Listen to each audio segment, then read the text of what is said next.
I'm Micah. And I'm Shane. And you have discovered the Fountains of Youth, your go-to podcast for those seeking to stay forever young in mind, body, and spirit. Is it possible the two youths? The two what? It's gonna be lit, man. What's up, and welcome back to another episode of Fountains of Youth. I'm your host, Micah, and joining me as always is my co-host, Shane. Well, hello, everyone. This week, we've got a fantastic episode lined up for you. Our special guest today is Eric Braxton. Eric is an incredible husband and father who works in IT. He's got an inspiring story of transformation, having lost a significant amount of weight and maintained a healthy lifestyle. In this episode, we'll be playing some fun games, starting with She's a 10, but where we talk about some hilarious and off-the-wall red flags in dating. And then we'll dive deep into Eric's journey in our segment called Grilling Eric, where we'll hear all about his amazing transformation and the steps he took to achieve this healthy lifestyle. And finally, we'll wrap things up with a brand new game we're calling Audio Enigma, a quick response game where you try to determine the source of pre-recorded sounds. It's going to be a blast. Yeah, so stick around. You don't want to miss this episode. All right, a lot of times we like starting with our fountain moments. Any fountain moments this week, Shane? I did. I had some fountain moments this week. Went to the pool. Oh, and we've been talking about. Well, I've been talking about this for many episodes. The backflip. The backflip. The backflip off the diamond board. The gainer. Yeah, all that stuff. And man, I felt so good. It was like on Friday I felt so good, and Saturday I felt so good, and then Sunday I was like, my legs are a little sore. And How then many times did you do this? like 10. I was going to ask, was this one flip? But It's one flip multiple times. okay. Yeah. Okay. But anyway, and then come Monday, I woke up and I was like, my back is tweaked. I know somebody you can call. Yes. Sponsored by the good folks at Ammons. Ammons. Yes. Yes. Plus one Dr. for Rachel Ammons. Myers. Yes. Yeah, that was fun. But yeah. Yeah. So, but you did it. I did it. And I've seen video proof. Yes, This actually yes. did happen. So It did happen. We will have to post that. Yeah. In a little story there. Yeah. Yeah. Follow us on the socials if you want to keep up with our fountain moments and other things.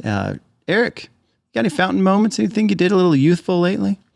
No backflips. No We did go to the pool, so that was fun, but there were no backflips. Trying to think. Along those lines, somewhat related, I was at the gym a couple months ago. Shane happened to be there. First time I've ever seen Shane in the gym. And we were trying to do rope climbs, and then Shane just boogies right on up the rope. So that was another... Were you surprised at that? A little bit. Yeah. A little bit. But then you... I mean, I went up it as well, but You didn't I boogie. just was not. Yeah, no boogie. I got there, but no boogie. rope burn. Yes. Yeah. In all the wrong places. Yeah. Oh, all right. Too soon. Oh man. Well, we went to the beach this last week with the kiddos, and it's always fun there, and there's always a lot of opportunities to get out and do some things. So I went, took the paddleboard out. This was actually yesterday morning, and I've been trying to I've been focused on video stuff. Now I'm trying to develop some photography skills. And so I went out and I was like, all right, I'm going to go with my camera and I'm just going to go on my paddleboard, just kind of see what I see. And it was just fun to just be out there. It was up these little, I don't know if they're creeks or what. It's kind of there's developments everywhere, but there's these little places that the tide comes in and out, and there's little winding paths and things. But it's really cool. There's a bunch of deer with velvet horns. Oh, yeah. They're all hiding in the bushes there. And so I was taking pictures of them, and they all stormed off together and were running through the water and splashed. It looked like Santa's sleigh, just kind of going through. And I got some really good pictures of that. So I'll have to post that. Yeah. But it was super fun just to go out. And it's like hunting, but with a camera. You know what I mean? Shot him. Yeah. I can see that, I can get that, I think some people's fountain of youth is hunting. Mm-hmm. And that, oh, yeah. I never really totally got that, but that does make a little bit of sense. Right. Going out there and, stalking something and then taking pictures or blowing their heads off. Your choice. Either way. Options, yes. You can put their head on the wall or a picture of their head on the wall. Either way. Yeah, so those are our fountain moments here, and we want to give some shout outs to y'all. We love interacting with you when you're sharing your fountain moments or other things online. We want to give a shout out to Hamster. Hamster. And I'm telling you, Hamster made an amazing review. Yeah, that was fantastic. Oh, review, it was crazy. We may need to share that. Yeah, well, I don't know. Hamster, just you got to put it in the other platforms too. Hamster. Yeah, that's true. We're grateful for you, Hamster. Keep it up, and share the pod around if you're enjoying what's going on. We'd love to kind of connect with more folks. So, I feel like it's time for we're missing something. Oh, it's the joke of the day. Time for a joke of the day. Here's a good one. I took a poll recently and found out that 100% of the people in the tent were upset. Yeah? And our joke of the day? Is brought to us by the good people over at Coleman. Coleman. They make Keeping us covered. Yeah. Pitching tents for years. Yes. Yes, good. Oh, fantastic. Well, that is our joke of the day. Eric, we got you here, and it is a privilege here. It was a little bit of a scheduling challenge to get you in here, but we were excited about that. Love your story, love your personality, known you for years. Our families like each other. It's kind of fun. Yeah. Sometimes. Right, exactly. Yeah. So we want to just get to know a little bit about you, and then we're obviously going to do our grilling segment and give you the hard questions here. But tell us a quick wrap up of your background, your work, your family life. Yeah, sure. So I'm going to start with home life, just because I think my wife would appreciate that, starting with her. Happily married to Ashley. Yeah. Been married since 2013. Have 2 daughters, Finley and Riley, 8 and 4 years old. They're a lot. Really good. Good stuff. Work-wise, I work at Central Electric, and I'm a cybersecurity analyst. I've been in the IT space for 15-ish years or so. And enjoy what I do. I've got a kind of education background. Got a master's in cybersecurity and information assurance, master's in business administration, quite a few industry certifications and stuff, and yeah. You're just a lifelong learner, man. I feel like you just kind of never quit school. No, I'm done. Oh, you're done now? Yeah, 100% Officially tapped done. out. Yeah, over it. That's good. So you kind of went through a transformation, because every time I go in your house, I always think, I know what you're going to say. I don't mean this the wrong way, but I know what you're going to say. I'm like, oh, that's weird that Ashley put up pictures of wedding pictures of her first husband, because that guy in the picture on the wall doesn't really look like you much at all. Rest in peace. Yeah. Who was that guy? Matter of fact, that was me. Yeah. Okay. Yeah, and that's funny because I don't know if I've ever heard somebody say that there was the first husband other than you, but I like that. I did the same thing whenever the first time we went over to the house. I was like, who is that? Who is that guy? With Ashley. Yeah. I did. I didn't Really, think first really tight with her brother. Yeah. He was at the wedding. So, so there was some kind of a transformation there. I mean, that, you had gone through. When did those changes start happening for you? Like right after we got married. Okay. Short, like within 6 months or so after we got married. Yeah, so we got married in January, and we went on a cruise down to the Bahamas. We were going out on an excursion. We were going snorkeling in Atlantis. That's where it was. And we're out on a catamaran, and we're going, and everybody there, let me rephrase that. All the dudes were taking their shirts off. Let me not say everybody. Yeah. And they're about to jump into the water. And I'm like, man, I was aware that I was an overweight guy, but in that moment, I was just not comfortable, Yeah. And I think I was like, because, I'm representing my wife here, and it was more than just me at that point. Yeah. So it was kind of, I don't want to say an awakening, but it was just kind of a reality check, like you got to get it together type deal. Go. So, yeah. So my thing is like, all right, so Ashley, and we love Ashley, fantastic. but somehow she saw the gem in the rough, the diamond in the rough there when she was dating you. So there were things she was willing to overlook, shall we say, and she went for it. Is that right? I mean, is that accurate? I guess so. Yeah. She liked it all. Though. She liked it all. All that. Yeah. But we're going to play a little game here. We're going to talk about something funny.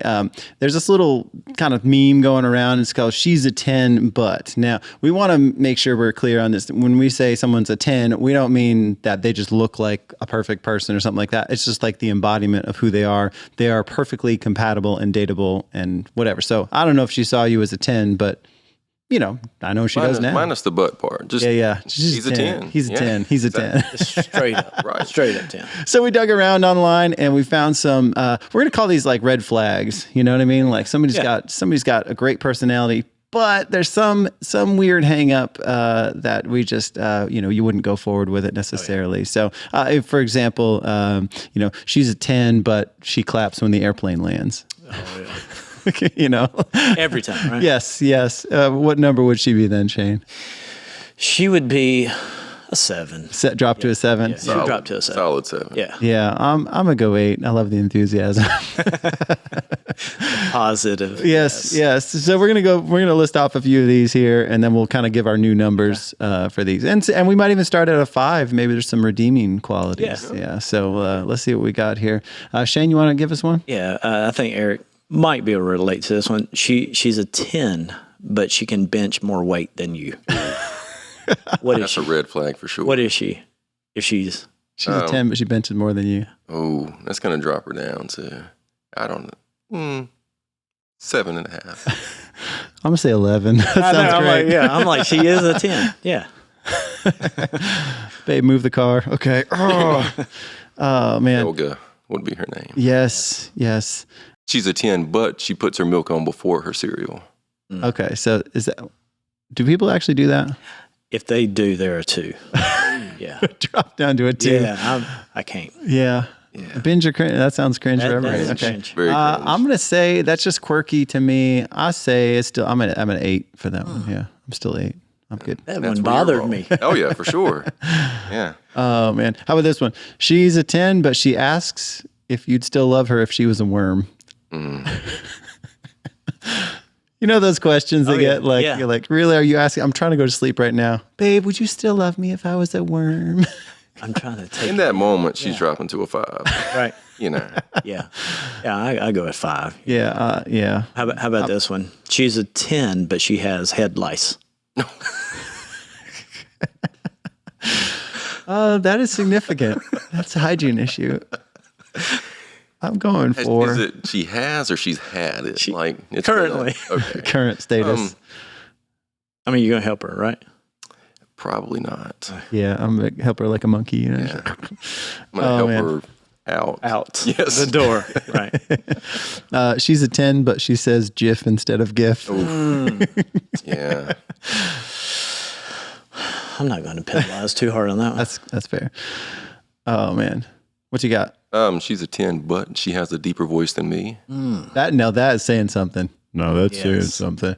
Give us an example. That's a 0. Like that's a. Yeah. I can't do that. Oh yeah. She's out. Like you're on the phone. And you're like, right. Barry White who's calling in. Scary White. Yes. She's a 10, but she's religiously involved in a multi-level marketing scheme. The old pyramid. She's a 1. It depends on how much dough she's bringing to the table. There you go. Is she at the top of that pyramid?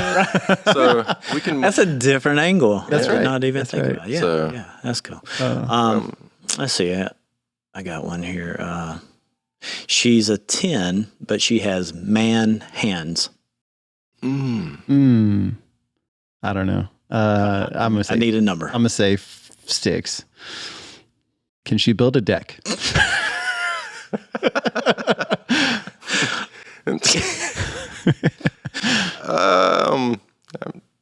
She can put the weights on the 5. Yeah. 5. Okay. All right. Fair enough. We got to do a couple he's, 'cause we got some female listeners out here. Right. You're dating somebody, you got a red flag.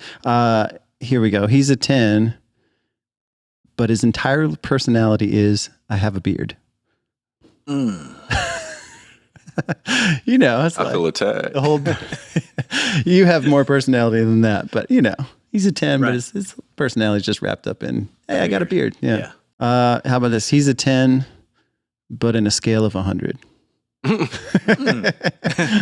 Poor guy. 10th of a man. Yes.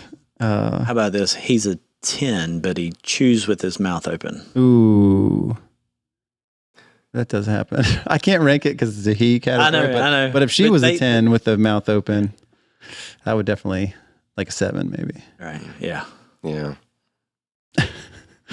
She's a 10, but she wears the socks with the little toes in them. Ooh, no. There's a lot of Cringe. people that run with those socks on. Yeah. Oh, man. They're terrible. Yeah.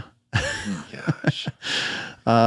She's a 10, but she says supposedly, especially, pacifically, across, frustrating. Pacific.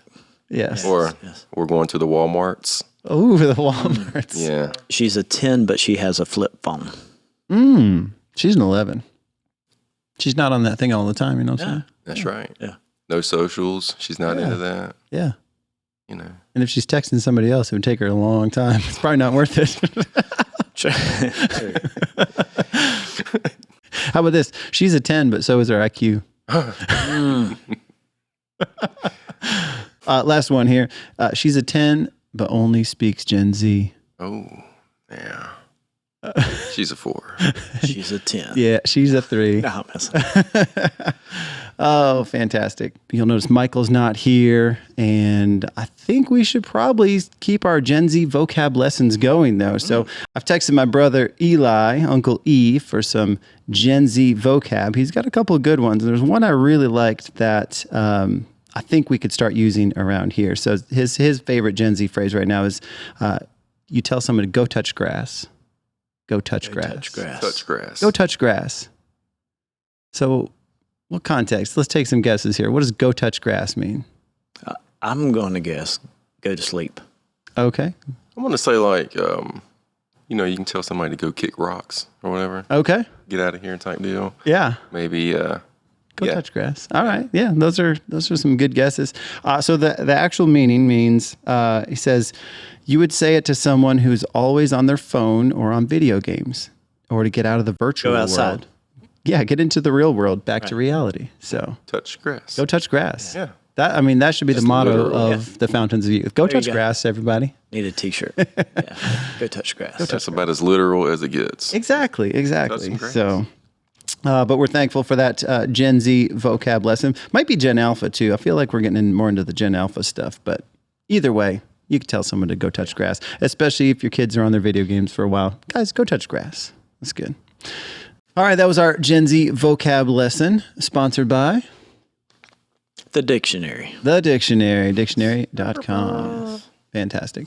Eric, we're going to get into some questions here. You kind of talked about a little bit about your transformation here, but and your big turning point and things like that. But I want to tease that out a little bit more and get to know like how that came about. Like, how did you actually get there? Because I think a lot of us have those wake up call moments. Like we talked with Jeremy when he was on the podcast, just about like that when his son was coming. He's like, man, I got to do something. We all have those sort of aha moments. And then some of us do something about it, and others of us say, it lasts for a week and then we're done with it. I mean, how many New Year's resolutions 53. last? Like, yeah, they'll be good for like 2-3 weeks, and then by the end of January, we're done with them. So, let's tell us some about your biggest challenges you faced during that transformation and how you overcame them.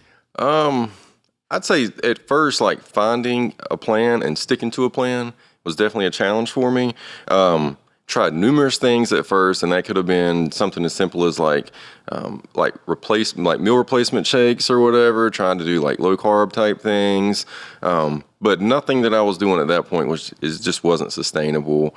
I could stick with it for a little bit, kind of like what you were saying. But and then something else that I was kind of struggling with too was like food and workout anxiety. And I didn't really know that was a thing. But if I would, I feel like I was on the right path and I was doing well. And if I didn't do well for that one meal or something, or if I skipped a day of working out, like it really got into my mind and it kind of messed with me a bit.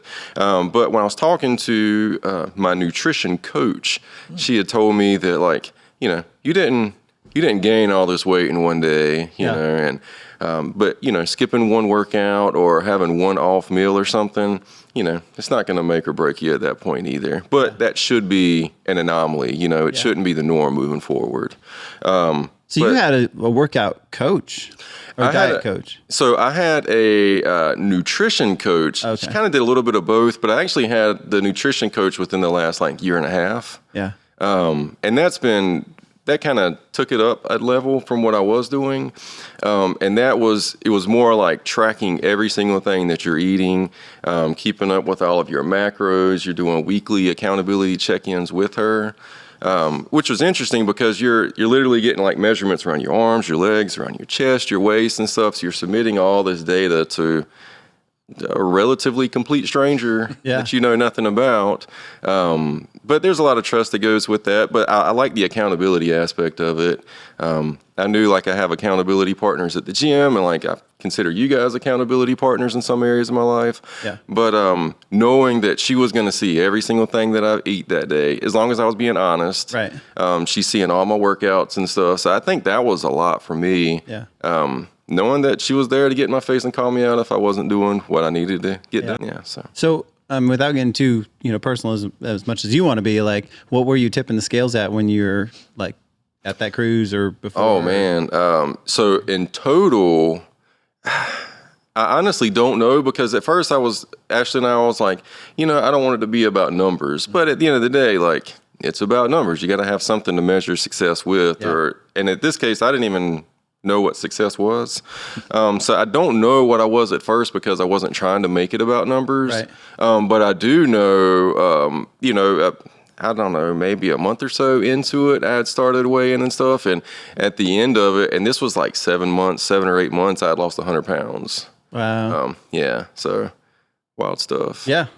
And I think, we hear about those stories of big transformations, but I think it's the keeping it off kind of a thing. So how does that change? Because I think a lot of us can do something big while we're seeing results, but then you get to the end of that, how do you not just fall right back into the patterns and things you were doing before? Yeah, I mean, it's not a diet. I mean, it's a lifestyle change. So everything that I was doing, it's got to be stuff that you can sustain and maintain throughout. Luckily for me, I just really liked working out, and I just didn't know it for the first, 25 plus years or so of life. But I started running more. I was going to the gym a lot, and then I started running, and I met a lot of good friends while I was running, and we started doing some, shorter runs at first with just Ashley and I at the park or whatever through the neighborhood. And then the runs became longer. And then it was like the people that you're running with, you end up spending a lot of time with them, especially if you're on longer marathon or longer than that runs. Yeah. So, but you're doing you'll do marathons, you'll do 24-hour runs, like. Yeah. What's wrong with you? Yeah. That's crazy. And to be fair, I haven't done any 24-hour races in, I don't know, couple 3 years or so. I do have one in September. But I don't know. Yeah, I love it. I love the challenge that goes with it. And when it's a 24-hour event, it's not like, there are some freak athletes that are nonstop running for 24 hours, So what's the most miles you've ever run? So I've done 100K a few different times, which was 62, right at 62 miles. Right. And, there was still time left, but it's like that was my goal, and when I hit that goal I was like, okay, I'm done. But it's weird because your body can do so much more than what we put our limits on ourselves. Right. But yeah, it's the 24-hour thing. It was more of a mental challenge, I think, than physically. Yeah, it hurt, and but there's that mental aspect too you try to get past. So, speaking of mental and we focus on, mind, body, and spirit on this podcast, the different things that kind of rejuvenate us. How has your weight loss and your new lifestyle impacted your overall well-being, including your mental and emotional health? Yeah, I mean, obviously my physical health got much better because of that. But it's also done a lot with my confidence as well. So, I mean, that has an impact on my mental state and your emotional health as well. I feel better. Yeah. I am actually healthier. So it had a great time, and I know it's an outlet also. So, I get off work now and I'll go to the gym and work out. And now Ashley and the girls, they'll come to the gym and work out. The kids will play together and go swimming or whatever. Ashley will come and work out. So it's a good way for me to decompress so that whenever I'm at home, I can be present and available for whatever needs to be done there. So. Yeah. And I think for those of us who are parents, we talked about this last week with Teresa, just about the things that we do, whether we're volunteering, staying healthy, those things. The kids are watching us and they're picking up what we're doing. So it's another way to, as much as you want to teach them their math and their other stuff, like you want to teach them healthy lifestyles and teach them volunteering, teach them, spiritual things and, all those things. So, it sounds like they are already taking up what you're doing. And that's for sure. And for them, like, all they've known is seeing us try to live healthy lives. So, and you get one shot with your kids. So try to make the most of it. Yeah. Well, fantastic. And we really appreciate your contributions and being here and all that. We would love if you had a challenge for those listening right now. A lot of us, that might be a get started with something or whatever. Some of us just don't know where to start. I think all of us kind of can acknowledge that there's a better version of ourselves in there somewhere. You were able to have that aha moment. This might be that aha moment for somebody right now. So what's something small that we can do, a small step that we could take this week? I think a lot of times, so like in my case, for instance, I wanted to change myself, so I was stuck in my mind myself. I've got to do it. It's all about me. I got to do this for me type thing, but you don't have to do it alone. I think a lot of times we, especially us men, we try to go at it alone thinking that we're just, big macho dudes. We are. Yeah. Swelling up over there. I like that. He's swollen. But, it's trying to go at it solo. There was so much I didn't understand about just general health and well-being.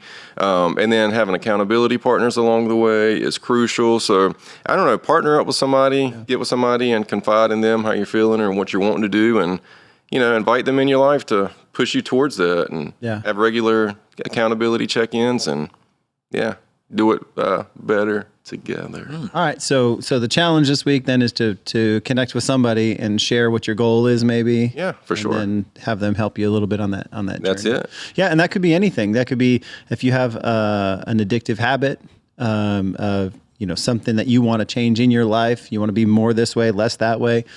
Bring somebody in on that journey. Get honest, right? Yeah, and that's the thing too. Like when you invite somebody in, like you were inviting that constructive criticism back. So you can't be upset. I guess you can be upset, but you can't take it personal when somebody's in your face and grilling you about something that you asked them to do for them. Right. So it doesn't feel critical if you ask for it. Yeah. Right. You've invited that in. That's right. And I think it even helps too if it's two-way, where someone else is asking you too. So having, doing that within the context of friendship is always good because you can, hey, you help me with this, I'll help you with that. Let's see what we can do together. Exactly. Better together. That's good. All right. Well, that was our challenge of the week. We appreciate you, Eric, and your insights and love your journey, love your family. A lot of things, we're very impressed by you and motivated. So happy to be here. Oh yeah. All right. Well, we're going to get into our game called Audio Enigma. And what this is, you guys know what Foley is? You ever heard of Foley? So Foley is like when they, when they make a movie, there'll be a guy and he gets in front of a microphone and he tries to like make sound effects for the movie. All right. So I'm going to play a Foley sound. You guys got to figure out see if you can figure out what that sound is. So you just buzz in by saying your name. First one in gets to answer. If you get it wrong, you lose a point. If you get it right, you gain a point. And here's your first noise. Oh, Shane. Just say, there you go. Shane was the first one in. Yeah, you didn't say your name. You just got to say your name to buzz Come on, in. man. Okay. Eric. That was a horse. That was a horse. Very good. Let's try another one. Eric. All right, Eric, what you got here? It's something scraping on like a glass jar or bottle. I'm going to give you that one. It's the lid. That is a jar lid. Yeah, glass jar lid. Opening up. Yeah, it's not fair because Shane finds jars in creeks every day. That's true. Not with the lid. Okay. Yeah. Fair All right, let's try this one here. All right, Shane. A lighter. That is a lighter. All right, let's try this one here. Shane? Door shut.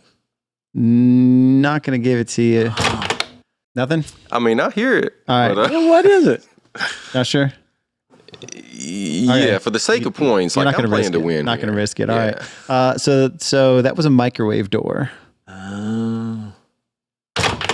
Let's get into a couple more here. I know that. Hold on. I'm just playing. Shane, go. Stapler. It is a stapler. Fantastic. Good job. You know, where are we at point wise? It is 2-1. Okay. All right. So we're just kind of standing still with some guesses here. How about this one? Eric, Yep. hitting like a metal trash can, metal hitting something. Oh, Shane? I'm not guessing. That is a toilet lid closing. How about this one? Velcro. You didn't say his name. Eric Velcro. Eric Velcro. Yes, that is right. All right. Got it. Ooh. Oh, I know. That's a Shane. That's a car exhaust. Not No. quite. No, Wait Eric, again. you take that one? It sounds like a zipper. Yeah, it is the zipper. Eric Both those zipper. are zippers, yeah. Yep, that's zipper. How about this? I did that last night.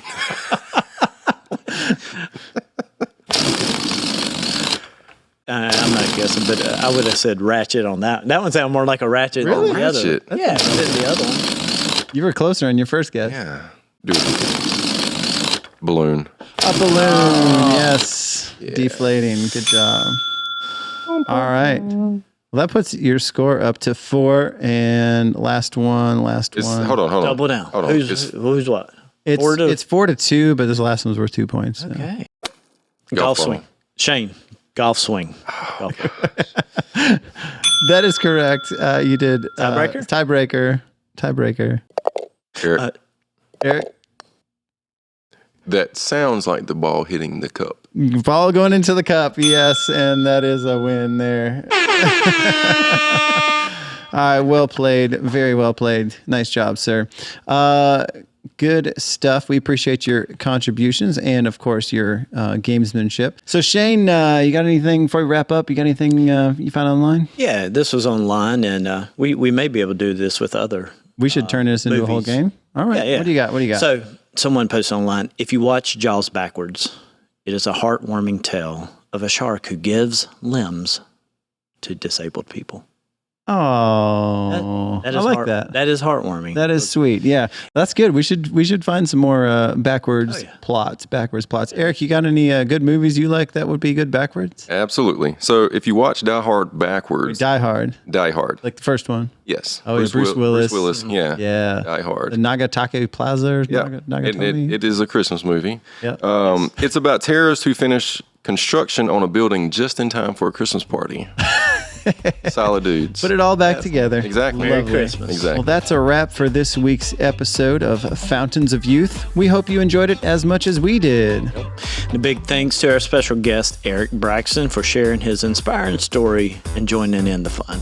Absolutely. Eric, your journey is truly motivational, and we're grateful for the insights you shared about maintaining a healthy lifestyle. Happy to be here. Yeah.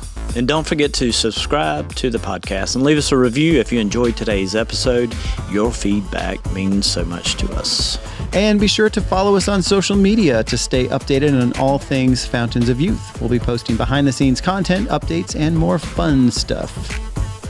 Until next time, let's stay connected, stay consistent, and keep spreading those positive vibes. Let's pour one out for Ponce. All right, we'll catch you on the flip side. Yeah.